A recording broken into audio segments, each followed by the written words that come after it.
तो चैप्टर 6 है आपका बेसिक्स ऑफ मल्टीमीडिया। तो सबसे पहले आप इसका मीनिंग समझ लीजिए। What is the meaning of multimedia? Do you know? क्या आपको पता है कि मल्टीमीडिया का मीनिंग क्या होता है? एनीवन?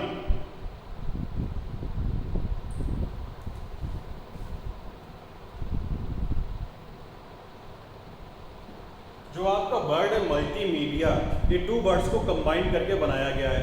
फर्स्ट है आपका multi.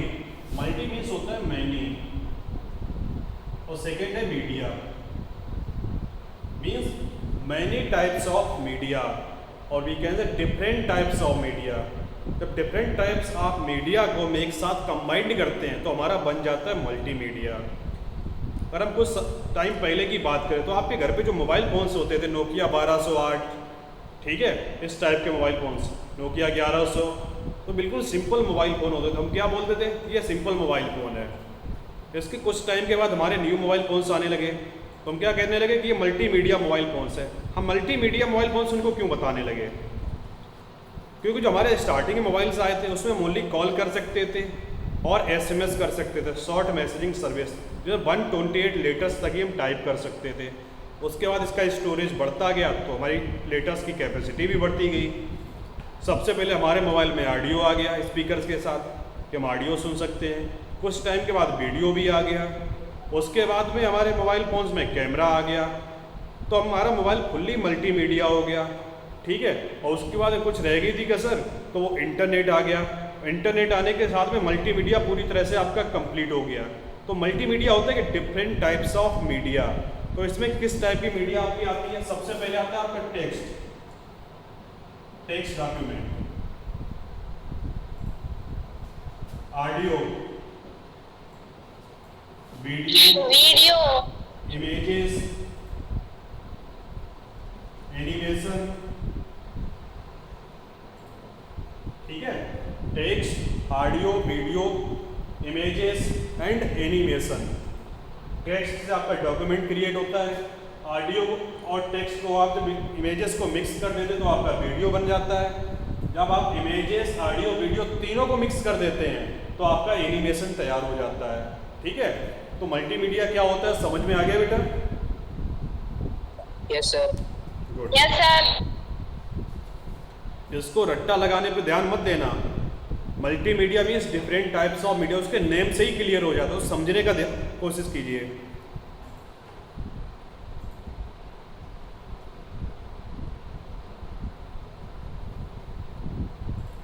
Multimedia is use in almost every field. आजकल मल्टीमीडिया सभी फील्ड्स में यूज कर रहे हैं। Some of the areas of applications of multimedia are. तो मीडिया की कुछ मल्टीमीडिया कुछ एप्लीकेशंस मीन्स यूजेस हैं जहाँ पे मल्टीमीडिया को यूज करते हैं, ठीक है, वो समझ लीजिए। फर्स्ट है एजुकेशन। एजुकेशन में मल्टीमीडिया को बहुत अच्छे से यूज कर रहे हैं। सबसे पहले हम बेसिक्स की बात कर लें। जब हमारी क्लास नॉर्मली क्लास में चल रही थी कोरोना पेंडेमिक से पहले, तो आप लोगों के पास एक बुक रहती थी, और बुक को भी किस तरह से डिज़ाइन किया गया है, अगर हम उसमें ओनली टेक्स्ट लिख दें तो आपको कुछ टाइम के पढ़ते पढ़ते जो बुक होती है वो बोरिंग सी फील होने लगती है। तो इस प्रॉब्लम को रिमूव करने के लिए उसमें कुछ इमेजेस सेट कर दी गई, जिससे इमेज से एक तो आपकी समझ में जल्दी आता है, क्योंकि डेटा विजुअल फॉर्म में जो होता है वो हमें जल्दी समझ में आता है। फॉर एग्जांपल, अगर आपको कोई एक स्टोरी पढ़ने के लिए दे दी जाए और 1 महीने बाद आपसे कहे कोई जो स्टोरी आपने पढ़ी थी वो आप हमें सुनाइए, तो आप मुश्किल से 10 या 20% उस स्टोरी को रिपीट कर पाएंगे। वहीं अगर हम आपको एक मूवी दिखा दें अच्छे से विजुअल फॉर्म में, ठीक है, और आपसे 1 महीने नहीं हम 1 साल बाद भी पूछे ना, तो भी आप 90% स्टोरी एकदम करेक्टली शो कर देते हो। यही मेरा रीजन होता है कि मल्टीमीडिया का हमारी एजुकेशन में किस तरह से यूज हो रहा है। पहले हम क्या करते थे, बुक्स में ओनली टेक्स्ट आया, उसके बाद इमेजेस आ गई। अब कोरोना पेंडेमिक की वजह से क्या आ गया, हमारी जो क्लासेस थी लाइव क्लासेस चलने लगी, ऑनलाइन पढ़ाई कर रहे हैं हम। ऑनलाइन पढ़ाई करने के लिए हमारे पास स्मार्ट क्लास का ऑप्शन है, जिसमें आपकी टाटा क्लासेस चल रही हैं, यूट्यूब है, व्हाट्सअप है, लिंक्डइन है, ये बहुत सी सोशल मीडिया वेबसाइट्स भी हैं कुछ, जिनकी हेल्प से हम अपने फ्रेंड्स से आपस में कनेक्ट हो जाते हैं और अपनी पढ़ाई आगे कंटिन्यू कर सकते हैं, ठीक है। तो इस तरह से एजुकेशन में हमारा मल्टीमीडिया का यूज होता है। ये सभी हम आपको पढ़ा रहे हैं, तो बोर्ड पे हम आपको टेक्स्ट शो कर रहे हैं, कुछ टाइम के बाद जो भी हम पढ़ा रहे हैं उसकी इमेजेस हम आपको सेंड कर देते हैं PDF फाइल में कन्वर्ट करके। उसका वीडियो भी हम आपको सेंड कर देते हैं। तो जितने भी टाइप की मल्टीमीडिया हो रही हो आप सभी यूज कर रहे हैं पढ़ाई करने के लिए। तो एजुकेशन में किस तरह से काम आती है मल्टीमीडिया, समझ में आ गया? Yes sir. नेक्स्ट पॉइंट है बिजनेस। अब बिजनेस में मल्टीमीडिया का क्या यूज होता है? Business makes use of multimedia to advertise and sell products online. First हो गया आपका एडवर्टाइजमेंट, जिसका आपको ध्यान रखना है। आपने देखा होगा जब भी आप मार्केट जाते हैं हर दुकान के पास एक बैनर लगा रहता है, मार्केट में बैनर चलते रहते हैं। और जो मार्केट के अलावा जैसे आप कोई भी ऑनलाइन शॉपिंग वेबसाइट ओपन करते हैं, अपने काम करने के लिए भी कोई वेबसाइट ओपन करते हैं, तो उस पर डिफरेंट टाइप के आपके एडवर्टाइजमेंट्स आते रहते हैं। एडवर्टाइजमेंट किसी भी प्रोडक्ट से रिलेटेड हो सकते हैं। आप ऑनलाइन शॉपिंग वेबसाइट पे जाते हैं तो आप देख सकते हैं जो भी प्रोडक्ट आप परचेज करना चाहते हैं उसकी रियल पिक आपको वहाँ पे मिल जाती है, जिससे कि आप उसको इजीली आइडेंटिफाई कर सकते हैं, लाइक कर सकते हैं और परचेज कर सकते हैं। तो बिजनेस में किस तरह से मल्टीमीडिया का यूज होता है, आ गया समझ में?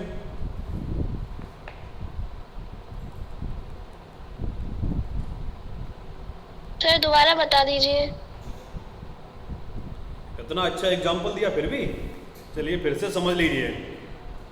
बिजनेस में हम अपने प्रोडक्ट्स को सेल करने के लिए और एडवर्टाइजमेंट क्रिएट करने के लिए मल्टीमीडिया का यूज़ करते हैं। चलिए सबसे पहले इमेजेस का एग्जांपल ले लेते हैं। आपने देखा जितने भी शॉपकीपर्स होते हैं सभी की दुकान के बाहर एक बोर्ड लगा रहता है। अगर जो भी कोई फेमस प्रोडक्ट होता है तो उस प्रोडक्ट के अभी सभी गलियों में पंपलेट्स लगे रहते हैं, बड़े बड़े बैनर्स लगे रहते हैं, ठीक है। और आप जब टीवी ऑन करते हैं, यूट्यूब ऑन करते हैं, तो आपने देखा होगा हर 5 मिनट के बाद टीवी में हो या यूट्यूब में 5 मिनट के बाद 10 मिनट के बाद एक ब्रेक आता है। उस ब्रेक में वो क्या शो करते हैं? एडवर्टाइजमेंट्स, जो डिफरेंट कंपनी से कनेक्टेड होते हैं। सभी कंपनी का एडवर्टाइजमेंट आपके टीवी पे, यूट्यूब पे, ऑनलाइन होता ही रहता है। दूसरा, आप जब ऑनलाइन शॉपिंग करते हैं तो उसमें आपको डिफरेंट प्रोडक्ट की इंफॉर्मेशन मिलती है, टेक्स्ट फॉर्म में, इमेजेस की फॉर्म में, एनिमेशन की फॉर्म में। फॉर एग्जाम्पल फ्लिपकार्ट, अमेजन, ये सभी वेबसाइट आपने अगर विजिट की होगी तो आपको समझ में आ गया होगा किस तरह से प्रोडक्ट वहाँ पे सेल किए जाते हैं। तो बिजनेस में किस तरह से मल्टीमीडिया का यूज होता है, आ गया समझ में? Yes sir. गुड। नेक्स्ट है आपका मेडिसिन। तो मेडिसिन में मल्टीमीडिया का किस तरह से यूज होता है ये समझ लीजिए। There has been a rapid growth due to the penetration of multimedia. Doctors are trained by showing the simulations of virtual surgeries. Virtual surgeries क्या होती हैं? अगर हम मल्टीमीडिया को थोड़ी देर के लिए साइड से उठा के रख दें, ठीक है। पहले क्या होता था, और किसी को कोई बीमारी है तो हम डॉक्टर के पास जाते हैं। डॉक्टर किस तरह से हमारी बीमारी को चेक करते थे? पहले तो हमसे पूछेंगे भाई क्या क्या प्रॉब्लम्स है, उसके बाद स्टेथोस्कोप के हेल्प से हमारी हार्ट बीट चेक करते थे, पल्स चेक करते थे, ठीक है। उसके बाद कुछ अंदाज़ा लगा लेते, चलो हाँ सर्दी जुकाम बुखार है तब तो ठीक है। अगर आपको मान लो किडनी में कोई प्रॉब्लम है, लंग्स में कोई प्रॉब्लम है, तो वो कैसे आइडेंटिफाई करेंगे? आपके हेड में कोई प्रॉब्लम है तो विदाउट कंप्यूटर की ये पॉसिबल ही नहीं था। तो डिफरेंट टाइप के कंप्यूटर मशीन्स बनाई गई जो मेडिकल सेक्टर में आजकल यूज की जाती हैं। फॉर एग्जांपल आपके स्टमच में कोई प्रॉब्लम है तो उन्होंने चलो बोल देते कि आपसे अल्ट्रासाउंड करवाइए। आपकी बोन्स में कोई प्रॉब्लम है,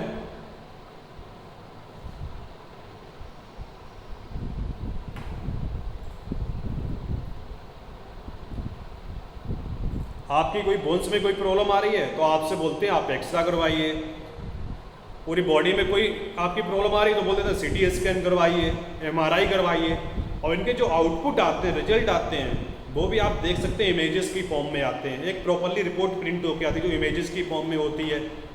तो इस तरह से हम मेडिकल लाइन में भी मल्टीमीडिया का यूज करते हैं। तो मल्टीमीडिया का किस तरह से मेडिकल लाइन में यूज होता है समझ में आ गया बेटा? Yes sir. गुड। अब बात आती है कंपोनेंट्स ऑफ मल्टीमीडिया।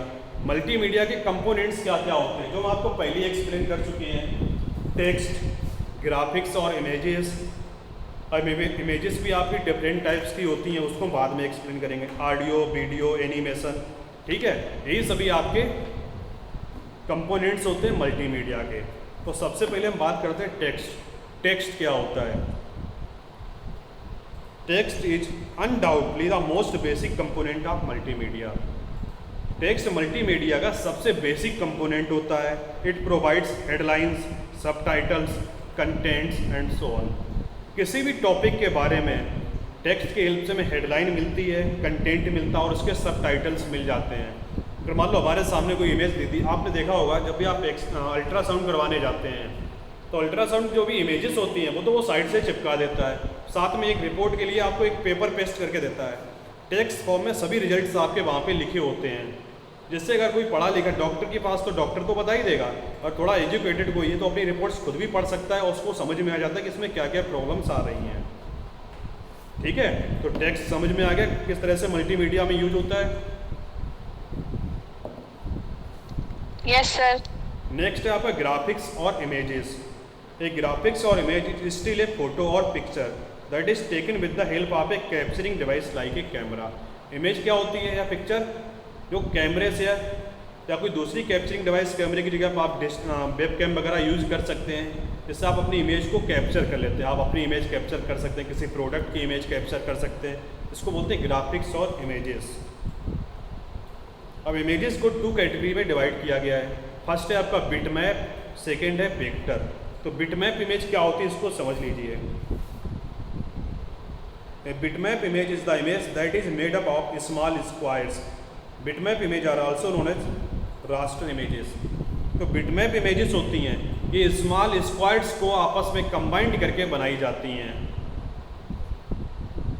ठीक है, जो स्मॉल स्क्वायर्स होते हैं उसमें डिफरेंट टाइप के हम कलर्स फिल करते हैं। हम नहीं करते, ऑटोमेटिकली हमारा कंप्यूटर करता है, डिजिटल कैमरा करता है और उसके थ्रू हमारी इमेजेस बनाई जाती हैं। पेंटिंग में इसका सबसे ज़्यादा यूज होता है, तो इसी इमेजेस को बोलते हैं बिटमैप इमेज। अब बात आती है वेक्टर इमेजेस की। वेक्टर इमेज क्या होती है? Vector image are made up of lines, curves, points and shapes. जो वेक्टर इमेजेस होती हैं उनको बनाने के लिए लाइंस का, कर्व्स का, पॉइंट्स और शेप्स का यूज किया जाता है। तो ये होता है आपका वेक्टर इमेज। इसका एक एग्जांपल आप ये देख सकते हैं, जब आप बचपन में छोटे होते हैं और सबसे पहले आप आर्ट ड्रा करना सीखते हैं तो जो आर्ट की बुक आती है तो आपने देखा होगा उस पर डॉटेड लाइन्स रहती हैं और आपसे कहा जाता है कि इन डॉटेड लाइन्स को आपस में मिलाइए। तो जैसे ही आप डॉटेड लाइन्स को आपस में मिलाते हैं तो कोई ना कोई फिगर बन के तैयार हो जाता है। देखा है इस टाइप का कभी? Yes sir. हाँ, तो इसे ही हमारी बेसिक्स होता है। जो आजकल हम डिजिटल कैमरा चला, पहले तो डिजिटल कैमरा नहीं चलते थे ना, तो सभी हैंडमेड पेंटिंग्स ही होती थी। तो उसमें दोनों ही ऑप्शन यूज किया था, एक तो आप स्क्वायर के थ्रू बना सकते थे, दूसरा आप डॉटेड के थ्रू। जब भी हम कोई आर्ट ड्रा करने की, कोई ऑब्जेक्ट ड्रा करने की कोशिश करते हैं तो सबसे पहले उसका बेसिक स्ट्रक्चर क्रिएट करने की कोशिश करेंगे कि बेसिक स्ट्रक्चर इसका किस टाइप का होगा।